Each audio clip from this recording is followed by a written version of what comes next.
হে গাইছ আমি যে বৰামত ৰাস চাবলৈ এইফালে পুতনি বাগেৰে শ্ৰীকৃষ্ণ গাখীৰ খাবলৈ আৰু এইফালে চকৰি তিৰি পিলে উঠিনে দেৰি আছে বাছো এই চবৰ ভিডিঅ'টো প্ৰথমবাৰ আৰম্ভ কৰিছোঁ।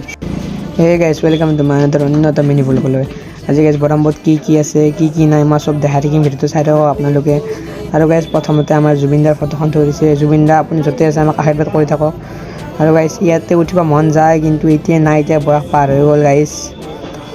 আৰু ইয়াতে মানুহ চোৱা আৰু এইটো পুতনিয়ে বাগেৰে শ্ৰীকৃষ্ণ গাখীৰ খাবলৈ আৰু এইবোৰ কি গাইছ নাম নাজানো সিমানটা। আৰু ইয়াতে ফটো মাৰিবৰ কাৰণে মজা বস্তু বনাই দিছে আৰু এতিয়া আছে আই লাভ বৰাম্ব। আৰু এইখন দলংখন ইয়াৰে কি মজাকৈ বনাইছে লাইট দি, কিবা লাগিছে দলংখন। আৰু এইখন থাৰ চলাই যাইছে সৰু পিতাই আৰু এতিয়া চকৰখিনি তিৰি পেলাই যেতে আছে বাছো হৈতে।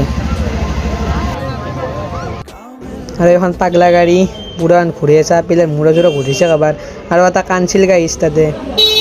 আৰু ইয়াতে খেলি আছে হাঁহৰ কিবা মানে নাম্বাৰ পৰলি বা 30 টকা কিবা কাটবা লাগে, নাম্বাৰ পৰলি হাঁহ পায়। আৰু এখন চক কৰি মানুহটো ঘূৰাই আছে সৰু ছোৱালীগিলা উঠি কেনে। আৰু গাইছ এতিয়া ঘৰত যাওঁ গাইছ, নেক্সট ভিডিঅ'ত লগ পাম, এতিয়ালৈকে বাই। আৰু গাইছ চেনেলটো ছাবস্ক্ৰাইব কৰি দিব। আৰু গাইছ মই দলংখন দেখাই দিওঁ, ওপৰৰ পৰা দেখাই দিছিলোঁ মই পুৰা দলংখনৰ পৰা ভিডিঅ' দেখাই দিছোঁ, চাই থাকক। আৰু গাইছ ভিডিঅ'টো ভাল লাগিলে লাইক ছাবস্ক্ৰাইব কৰি দিব আৰু গাইছ কমেণ্ট এটা কৰি দিব ধুনীয়া চাই। আৰু গাইছ নেক্সট ভিডিঅ'ত লগ পাম, এতিয়ালৈকে বাই।